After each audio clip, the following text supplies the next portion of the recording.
All right, what's going on, everyone? Welcome to Talk That Talk. I am your host, Jadia, and I am extremely excited about today's guest. He is a radio personality that I'm pretty sure y'all know for 93.1.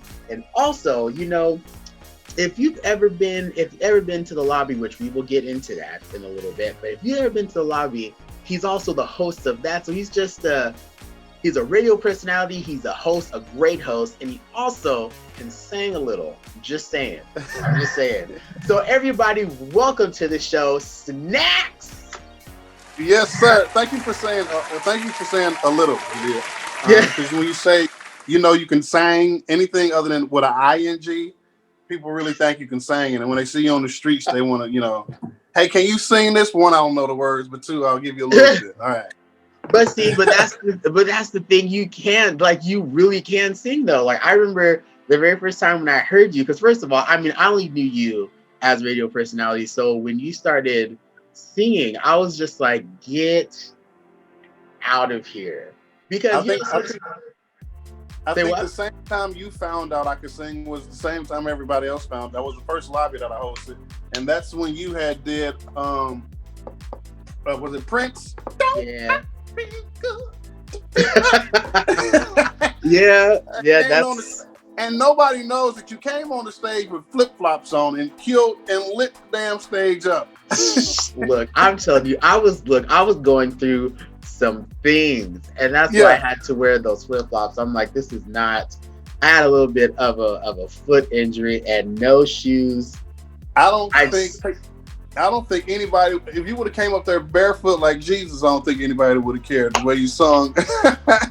This, oh my gosh. Well, look, thank you so much, man, for being on the show. I greatly appreciate it. I'm so excited to have you here. So, just how are you? How are things going for you, man?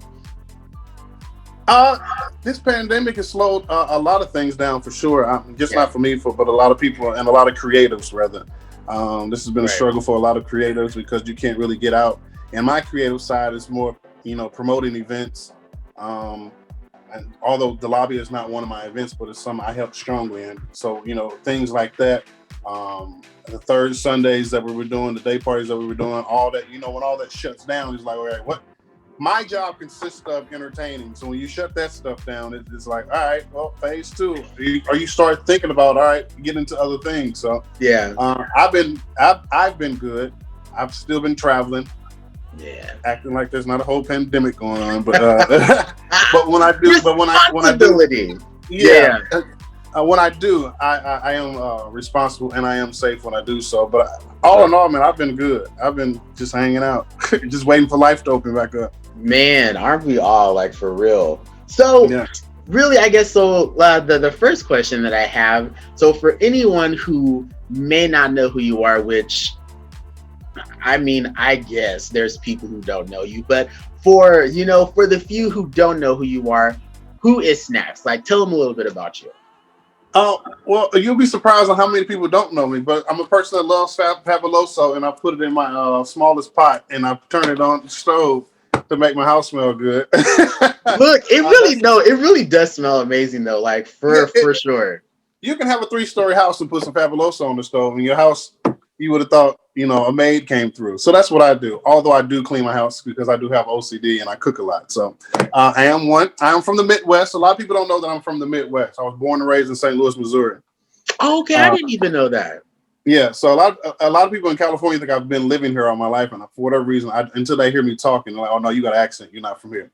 I was born and raised St. Louis, Missouri. I've been in California for 7 years, with Bakersfield for 7 years. I started my radio career over at another station before I ended over at 93.1, where I did afternoons and mornings. Okay. And that was the whole phase of that. And a lot of people also don't know that I've been in radio since 2006. So like, how long you been in radio? You only been in it for about 3 years. I wish. Yeah, I wish. No, I've Over been in since. 10 years, Yeah, man. yeah. I've been in radio since 2006. The name Snacks, because a lot of people ask me where the name Snacks come from. It comes from my basketball teammate who gave me that nickname my freshman year in college because I have a high metabolism. I love to eat. I'm the quiet one at the table.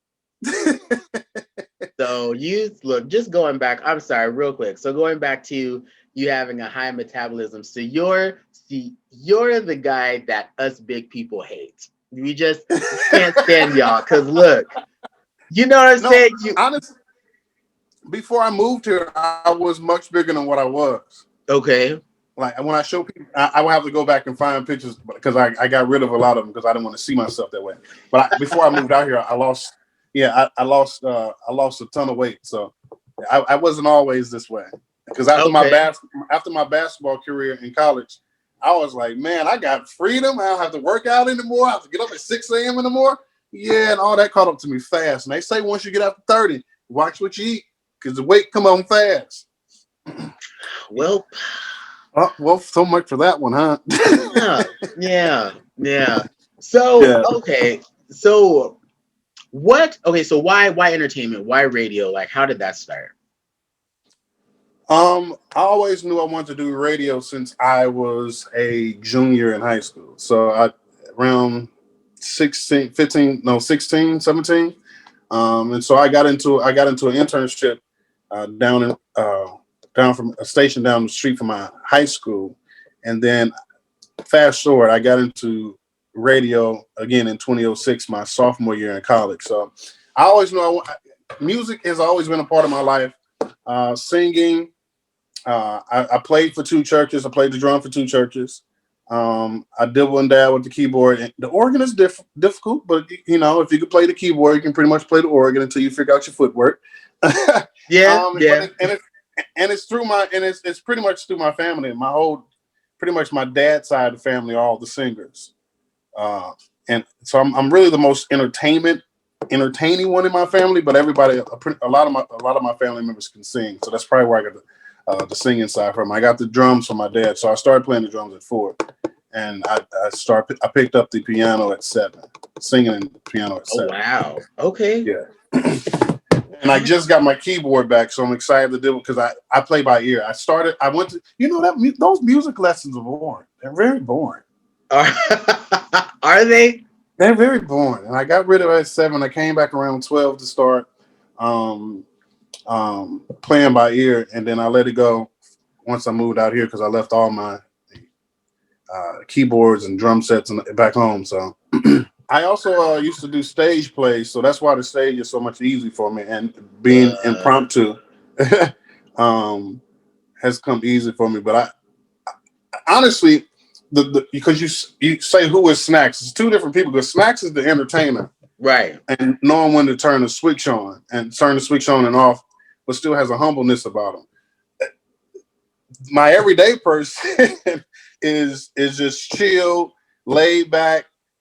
You probably won't even know I'm in the room. I'm just because I don't like all the spotlight. I always tell people if I can share the stage with somebody, I would. But I Yeah. just know how to handle. And most entertainers like ourselves, we don't really necessarily want to be up there by us. Like all singers, I don't care what nobody say. We hate when people call us out the crowd because we want to be prepared. I can't Yeah, stand that. They're like, you're a singer. You should always be ready. No, no. no, I don't wake up in the morning thinking, I wonder what somebody's gonna have me sing today. Let me have this ready under my belt. yeah, yeah, because you got to play the energy of the room, and then you Yeah. don't know what song is going to work, and if the song that they already singing is too high for you, and how you going to finesse it. I mean, there's a lot that goes into it that people don't know about for singers. So Okay, so speaking of sharing the stage, one thing that there are a lot of things that I can never, forgive this pandemic for, but one of the biggest things that stand out for me is the lobby. The lobby open mic. That was for anybody who doesn't know what that is well, it's in the title, lobby open mic. So it was an open mic night, and it was every fourth Friday, right, of the month. yeah, we always try to do it in one of the Fridays of the month. Yeah, Yeah, and so it was once a month on it was usually every fourth Friday, and it was just for anybody that wanted to come up and do a song or do like a spoken word, and so it was just a really cool atmosphere because I feel that you guys created it for genuine music lovers and people who genuinely enjoy entertainment. You know what I'm saying? Because that was the atmosphere. It was such a cool atmosphere. There wasn't this stressful, this stressful atmosphere there. And you were really good about making sure that people's like, look, for anybody who comes up here, give them some support, give them some love. It's not easy to do this. And so did you guys know it was gonna turn out the way that it did? Well, let me start by saying, because I wasn't a part of the initial creators. Okay.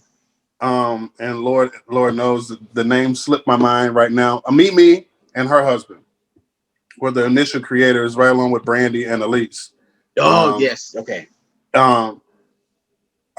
Brittany. Sorry, Brittany. She gonna kill me. Brittany and Elise. And Matthew. So they were the core group that started. Now I wasn't the initial host at first. I don't know who it was. I don't know, because I think he's down in LA. So I wanted to make sure I got the proper content out there. So that good group of people actually started the lobby. I came in like on the third show. Okay. Where I started to host. But in a sense, to answer your question, because I did come to one of the shows before I hosted, and I was like, oh, this is dope. And how they're doing it with the live band, and the band is what really makes the lobby. I have to I call them the Incredibles. Yeah, I call them the Incredibles. But we really can't get through that show without the band. Yeah. And how they sound and come together to make those people that may get up there and sound nervous and still be able to get through the song. I mean, you got to give those dudes a lot of credit. I always tell people that we kind of we've made it extremely hard to get on that stage. Like you really got to bring it now.